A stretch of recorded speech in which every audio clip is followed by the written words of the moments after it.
Semua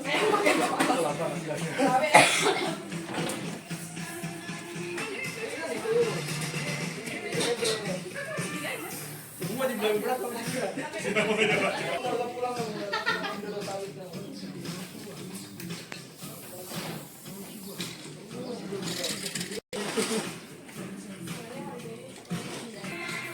Atas nama Ruli.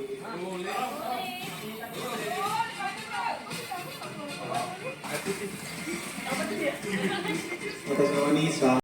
Pelanggaran HAM. Nanti 5 tahun lagi itu lagi yang digunakan, tidak diselesaikan justru menambah gitu.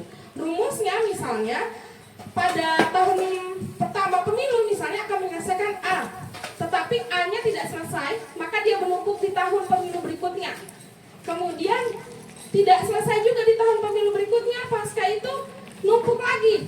Jadi makin menggunung, makin berkelanjutan, dan ya ini utang yang ada saat ini gitu ya.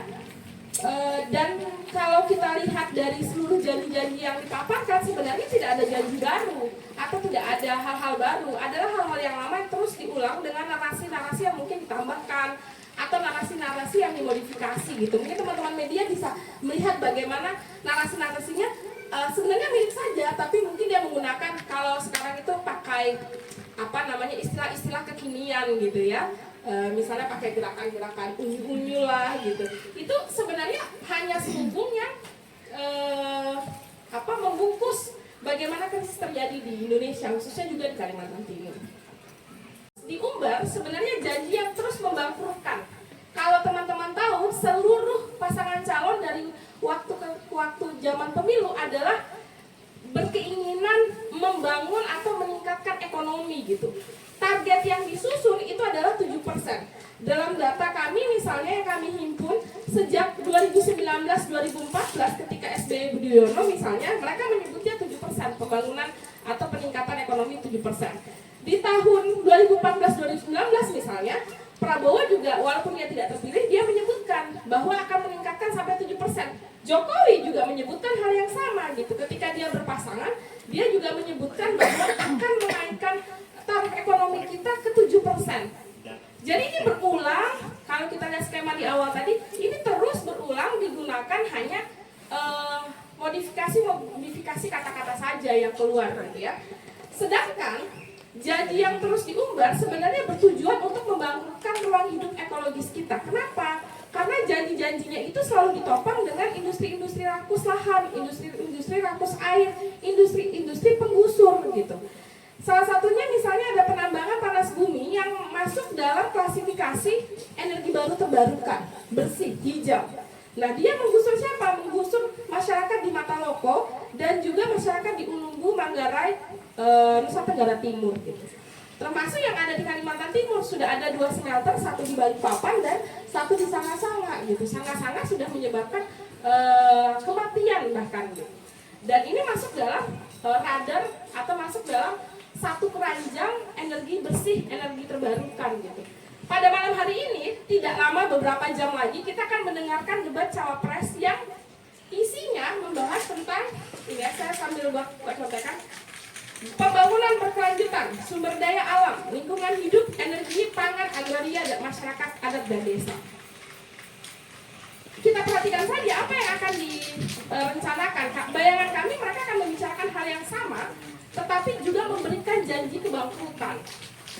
Nah, dengan mengubah janji pembangunan yang rakus lahan, rakus air, menggusur perempuan dan masyarakat adat, dia juga akan menyusutkan ruang hidup kita. Dari pemilu ke pemilu, itu ruang hidup kita makin mengecil. Misalnya contohnya ya, di tahun 2017 itu ada 172 izin. Kemudian dia meningkat ketika pemilu 2019. Artinya ketika izin-izin pertambangan meningkat, ruang hidup kita, ruang hidup pertanian, ruang hidup perempuan itu makin menyusut gitu. Di mana kemudian kalau kita bilang kita lebih merdeka terhadap tanah, kita bisa menguasai lahan untuk kehidupan berkelanjutan, sementara ruang hidupnya akan terus digusur. 44 kasus untuk bisnis properti, pertambangan 32 kasus, infrastruktur 30 kasus, kemudian konflik di sektor kehutanan 17 kasus, pesisir dan pulau kecil serta fasilitas militer ada 5 kasus gitu. Artinya, selain penyusutan ruang hidup, ada konflik yang muncul. Kita nggak pernah berhenti tuh mendengar berita Wadas misalnya, Kendeng misalnya, Kalimantan Timur dengan ibu kota negara baru gitu ya. Jadi nanti kita juga akan melihat bagaimana ruang hidup di Indonesia Timur itu semakin mengecil dalam film yang akan kita putar nanti gitu ya. Nah, artinya pemilu menjadi ruang bersama oligarki untuk menguasai lahan-lahan, menguasai ruang hidup yang kemudian akan dirubah gitu. Bagaimana cara merubahnya ya? Dengan konflik, dengan pelanggaran HAM. Apakah kemudian pemilu menjawab permasalahan itu gitu? Dan ini tidak pernah 100% dievaluasi ya. Biasanya kan kalau kita bikin kegiatan ya, panitia acara gitu, mahasiswa atau apa, selesai kegiatan 2-3 hari kemudian kita mesti evaluasi. Sayangnya pesta demokrasi yang kita lakukan nggak pernah dievaluasi. Harusnya kan kalau kita mau memilih ada agenda lagi ke depan, itu harus menyusun dari apa yang sudah dievaluasi sebelumnya. Sayangnya itu tidak pernah dilakukan sepanjang misalnya 20 tahun terakhir ya, 5 kali pesta demokrasi ini. Satu hal yang menarik misalnya sepanjang Opin, selamat sore, selamat datang. Ini catatan yang ada di Kalimantan Timur misalnya, sudah ada 178 titik operasi pertambangan di seluruh, hampir di seluruh tubuh Kalimantan Timur ya, di Kutai Kartanegara, Kabupaten Kutai Barat, Berau, Samarinda, PPU, dan ini terus tidak berhenti sampai hari ini kita tahu. Selamat sore Bang Tommy. Masyarakat dibiarkan berhadapan langsung dengan masalah dan konflik yang ada. Bahkan PPATK menyebutkan ada sejumlah aliran dana tambang ilegal yang mengalir untuk pesta elektoral tahun ini. Cuma datanya sekarang kita nggak dapat ya. Bawaslu juga katanya nggak bisa mendeteksi dari mana data itu. Nah, ini ada catatan utang-utang, ada orang yang mati, kemudian selanjutnya siapa sih sebenarnya di balik siapa sih sebenarnya di balik gemerlapnya pesta demokrasi kita saat ini? Ada para pengusaha. Kita bisa kenal mereka lewat partai politik pengusung. Paslon 1 itu ada Nasdem, ada PKB dan PKS. Ternyata di dalamnya ada beberapa nama. Salah satu yang terkenal adalah Yusuf Kala dan juga Surya Paloh. Mereka punya jejak pertambangan, mereka punya bisnis yang menggunakan lahan yang luas. Dan sekarang mereka bergabung dan mulai menggeser bisnisnya pada industri-industri hilirisasi. Jadi nggak berhenti tuh. Yang tadinya mengekstrak misalnya minyak bumi, gas, tambang batu bara, sekarang dia ekstrak yang lain. Yaitu misalnya nikel salah satunya, panas bumi salah satunya. Teman-teman bisa cek nanti di laporan ini. Nah, di pasangan kedua, ini pasangan yang paling banyak pendukungnya, ada siapa aja? Oh, ternyata ada keponakannya Yusuf Kala juga gitu. Jadi sebenarnya setalik dia uang aja, mau dia dukung pasangan A, pasangan 1, pasangan 2, pasangan 3, sebenarnya mereka bertumbuh dalam satu keranjang yang sama gitu. Di sini ada banyak ada keponakannya Yusuf Kala, kemudian dua pasangan ini juga sebenarnya punya jejak industri ekstraktif gitu ya. Kemudian ada adiknya Prabowo yang juga sekarang menguasai wilayah di IKN misalnya. Kemudian ada Adaro yang juga menguasai Kalimantan Selatan dan sekarang akan bergeser ke Kalimantan Timur gitu. Jadi jejaring ini tidak hanya soal partai politik atau mendukung siapa, sebenarnya mereka adalah orang-orang yang sama saja. Mau siapapun yang menang, mereka yang menang sebenarnya. Siapapun yang nanti terpilih jadi presiden, mereka sebenarnya menang karena mereka yang mendanai, mereka juga yang kemudian punya kepentingan untuk menguasai tadi hajat hidup banyak orang, ruang hidup, air, tanah, bahkan seluruh sistem ekonomi kita yang katanya ditarget 7% itu gitu. Jadi mereka sebenarnya ketemu dalam satu. Nah, kalau nomor 3 nih ya, kalau nomor 3 kita lihat, dia paling nggak ramai kampanyenya segala macam. Tapi siapa dia? Adaro ada di sini. Tadi ada Adaro nggak di atas? Ada Adaro. Jadi mereka sebenarnya ketemu aja, nggak ada hal baru. Dan ini sama seperti di waktu-waktu sebelumnya.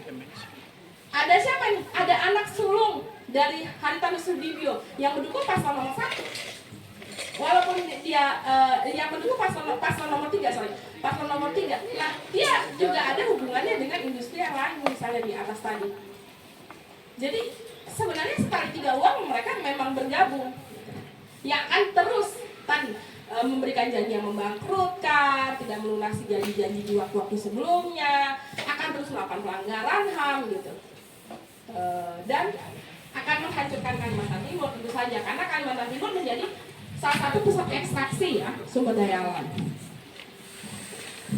Nah, kalau di daerah ada siapa aja? Nah, ini orang-orang yang mungkin cukup ditahu ya, gitu. Ada Anies Baswedan yang punya hubungan kekerabatan dengan ketua pemuda Pancasila di sini. Dan dia juga terafiliasi dengan pertambangan misalnya.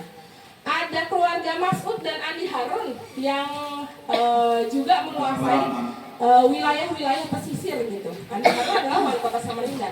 Ada mantan Bupati Kutai Timur yang sebenarnya juga harus bertanggung jawab terhadap konflik di Busang, Kutai Timur yang sampai sekarang juga belum selesai. Nah, baik yang ada di nasional, para tim kampanye di nasional maupun di daerah sebenarnya adalah orang-orang yang masuk dalam lingkaran sama industri ekstraktif. Mereka tidak terlepas dari lingkaran uang yang paling cepat, yaitu apa? Gali, angkut, kabur. Jadi tidak ada bedanya sebenarnya, mau yang di daerah maupun yang di nasional. Sebentar.